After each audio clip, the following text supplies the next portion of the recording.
ज्यादा पैसा लेने वाले भोजपुरी के सुपरस्टार बन गए। भैया से आगे, पवन भैया से आगे, पवन सिंह से आगे।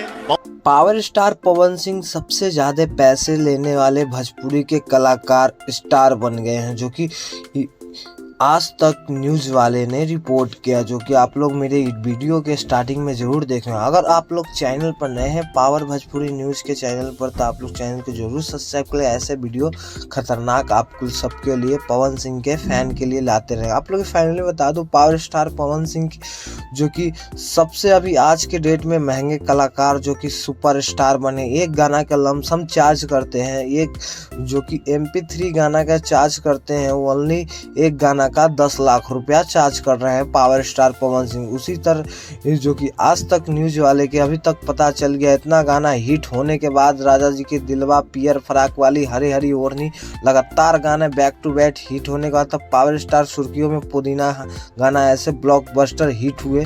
तो पवन सिंह जवाब दे के मेरे जो भी जितने भी है ये फैंस के हाथ में है, दर्शकों के हाथ में है, ये सब पैसा मायने नहीं रखता, दर्शकों को खुश रखना मायने रखता। तो वीडियो कैसा लगा कमेंट कर जरूर बताएं। नेक्स्ट बन गए हैं सबसे ज्यादा पैसा कमाने वाले सुपरस्टार। झमकौला से हुई